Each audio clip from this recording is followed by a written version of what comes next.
여러분, 진짜 절대적인 진리와 교묘한 속임수를 가르는 결정적인 차이가 뭔지 혹시 생각해 보신 적 있나요?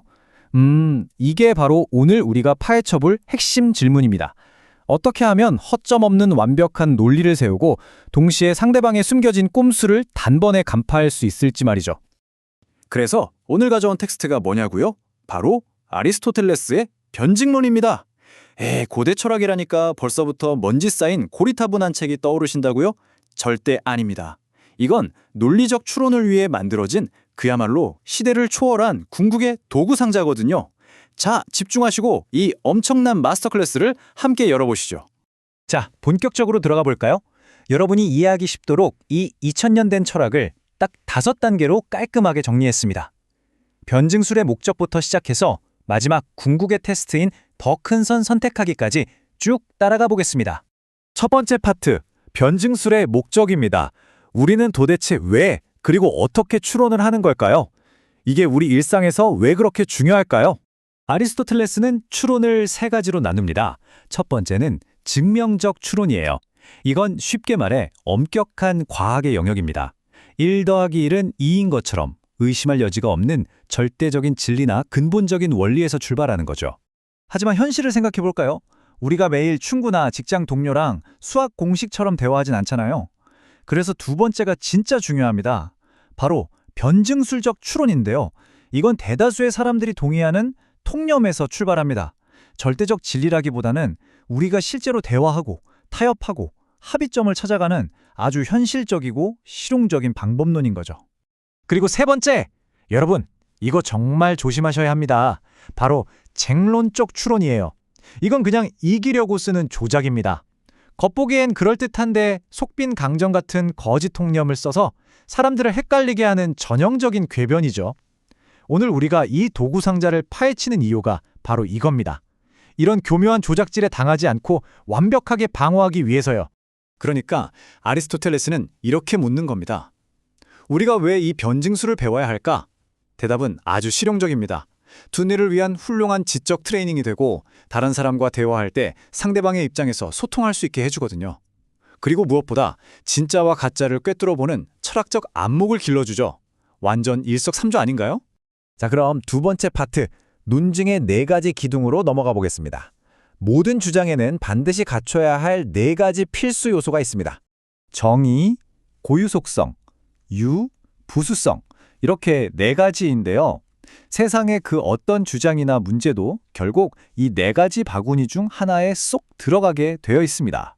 무슨 말인지 바로 확인해 볼까요? 여기서 진짜 흥미로운 점이 하나 나옵니다. 아리스토텔레스가 말하는 정의는 생각보다 훨씬 깐깐해요.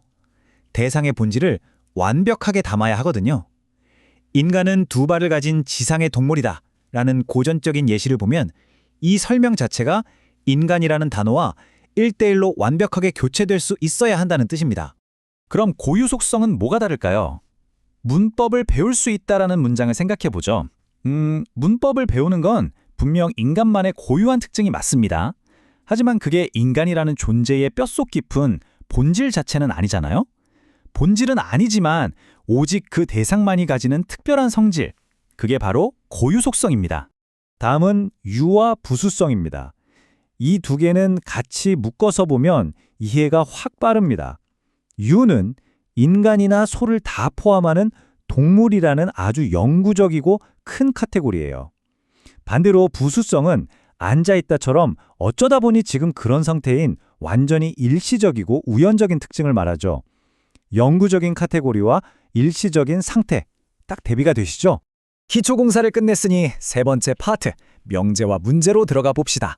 방금 배운 기둥들을 가지고 어떻게 우리가 사는 이 복잡한 세계를 분류하고 명제로 만들어낼 수 있을까요? 자, 화면을 한번 보시죠.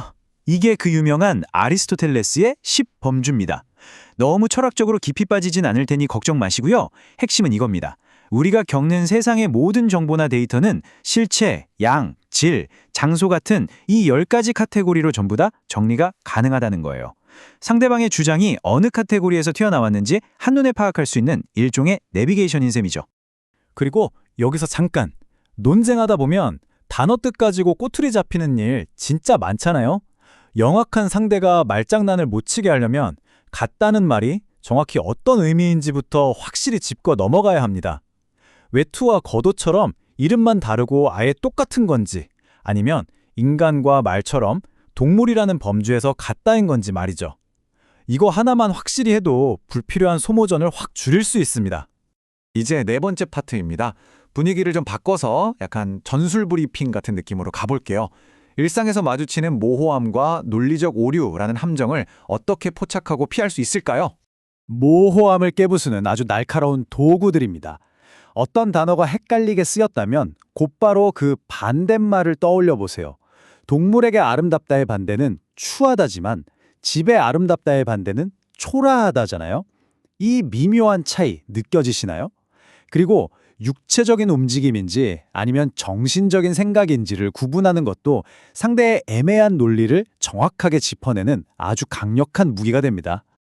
그리고 이것이야말로 아리스토텔레스가 상황을 자신에게 유리하게 끌고 가는 천재적인 방식을 보여줍니다. 바로 귀납법이죠. 처음엔 조타수나 마부처럼 아주 구체적이고 끄덕이기 쉬운 예시를 툭툭 던집니다. 상대방이 맞아 하면서 무방비 상태로 동의하다 보면 어느새 어떤 분야든 지식을 가진 자가 최고다라는 보편적 진리에 도달하게 되는 거죠. 빠져나갈 구멍이 없는 아주 기가 막힌 전술입니다. 어느덧 마지막 5번째 파트네요. 더 큰 선을 선택하기 위한 궁극의 테스트입니다. 2가지 선택지가 있을 때 도대체 어떤 게 더 나은 건지 아주 실용적이고 명확한 판단 기준을 알아볼게요. 가장 기본이 되는 대비의 법칙입니다. 건강이라는 최종 목적은 항상 운동이라는 수단보다 우위에 있습니다. 당연하죠. 수단은 오로지 목적을 위해서만 존재하는 거니까요. 무조건 수단보다 목적 자체가 더 가치 있다는 사실 잊지 마세요. 이것도 정말 통찰력이 넘칩니다. 우리가 내 친구가 정의로운 사람이길 바라는 건 그 자체로 아름다운 일, 즉 본질적인 선입니다. 그런데 내 원수가 정의롭길 바라는 이유는 뭘까요? 걔가 나한테 해코지할까 봐 그러는 거잖아요. 이건 그냥 나의 이익을 위한 부수적인 선에 불과하죠. 당연히 부수적인 것보다는 본질적인 선이 항상 승리합니다. 비교의 마지막 단계입니다. 정의라는 자연스럽고 영원한 개념 자체는 우리가 우연히 만나게 되는 획득되고 일시적인 특성인 정의로운 사람보다 훨씬 더 바람직하고 가치가 큽니다. 변하지 않는 영구적인 가치가 일시적인 현상보다 무조건 우위에 있다는 거. 이게 바로 아리스토텔레스의 단단한 원칙입니다. 자, 이 묵직한 문장을 다 함께 음미해 보시죠. 아리스토텔레스는 우리에게 아주 분명하게 못 박습니다. 지금까지 우리가 무게를 갈고 닦은 이 모든 과정들, 이거 단순히 말싸움에서 이기려고 배운 게 아니라고요. 진짜 목표는 흔들리지 않는 철학적 시야를 얻고 세상의 수많은 참과 거짓 속에서 진실을 선명하게 꿰뚫어 보는 지혜를 갖추기 위해서라는 걸 말입니다. 오늘 준비한 해설은 여기까지입니다. 어떠셨나요? 2000년 전에 낡은 주식인 줄만 알았던 이 논리적 도구들이 당장 내일 있을 회의나 친구와의 대화에서도 엄청난 무기가 될 수 있다는 거 진짜 놀랍지 않나요? 여러분이 곧 마주할 다음 대화에서 이 시대를 초월한 도구들을 어떻게 쓱 꺼내어 쓰실지 벌써부터 기대가 됩니다. 끝까지 함께해 주셔서 감사합니다.